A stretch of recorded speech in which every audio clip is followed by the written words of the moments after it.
এখানে এতজন পুলিশ দাঁড়িয়ে আছেন, লজ্জা লাগে আপনাদের জন্য, আমাদের মাথা এক হয়। কয় আপনারা উর্দি ছেড়ে আজকে দিয়ে ছাড়লেন না, আপনাদের রিজাইন দেওয়া উচিত ছিল। বোলপুর থানার আইসি লিটন হালদারকে কদর্য ভাষায় আক্রমণ প্রাক্তন বীরভূম জেলা তৃণমূল সভাপতি অনুব্রত মণ্ডলের। তাই তাকে গ্রেপ্তারের দাবিতে বিজেপির বোলপুর সাংগঠনিক জেলার তরফে বোলপুর শহরে মিছিল ও পরবর্তীতে এসডিপিও অফিসে বিক্ষোভ প্রদর্শন করা হয়। পাশাপাশি দ্রুত অনুব্রত মণ্ডলকে গ্রেপ্তারের দাবিতে ডেপুটেশনও দেওয়া হয় এসডিপিওকে। আপনারা সবই জানেন যে বীরভূম জেলায় পুলিশ প্রশাসনকে তৃণমূল কংগ্রেস দল এবং এই সরকারের যারা লোক, তারা পুলিশকে পুলিশ বলে মনে করে না। রাস্তার একটা অবহেলিত লোক বা একটা হতদরিদ্র মানুষকে যেভাবে অনেক লোক আচরণ করে, সেই ধরনের আচরণ করছেন। আমরা অবাক হয়ে যাচ্ছি।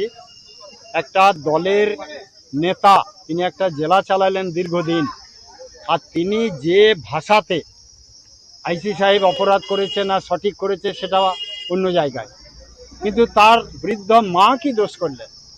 তার স্ত্রী একটা পরিবার থেকে এসে ওনাকে বিয়ে করে তার বউ হয়েছে, তিনি কি দোষ করলেন?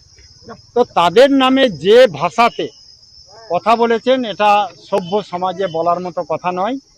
কিন্তু আমরা অবাক হয়ে যাচ্ছি যে পুলিশদের তো ঘরে বড় বড় বাড়িতে বাচ্চা ছেলেমেয়েরা আছে, ছুটিতে গেলে তাদেরকে যখন তার মা বাবারা প্রশ্ন করবে তোমাদেরকে এই চাকরি করতে হবে না, কি ভাষায় কথা বলছে, তার জবাব কি দেবে, এটা আমার প্রশ্ন। আমরা আজকে তাই ভারতীয় জনতা পার্টি বোলপুর নগরের পক্ষ থেকে একটি ডেপুটেশন দিলাম। অবিলম্বে এই কুরুচিকর মন্তব্য যে ব্যক্তি করেছে তাকে অবিলম্বে গ্রেপ্তার করতে হবে এবং গ্রেপ্তার করে দৃষ্টান্তমূলক সাজা দিতে হবে। 2 নম্বর আমাদের বিষয় ছিল যে কোনো বিষয়ে সমস্ত লোককে এক আইন এবং এক নিয়মে দেখতে হবে। রানিং সরকারের লোক এলে একরকম, অন্য লোক এলে আর এক রকম, এটা বন্ধ করতে হবে। আর কি করতে হবে আমরা বলেছি না, রাস্তাঘাটে যেখানেই ভাবনেরা অত্যাচারিত হবে তুরন্ত অ্যাকশন নিতে হবে। সে কোন দল দেখে নয়, অত্যাচারিত হলেই তার পাশে পুলিশকে দাঁড়াতে হবে, দেখতে হবে এবং সার্বিকভাবে প্রকৃত নিরপেক্ষভাবে কাজ করতে হবে।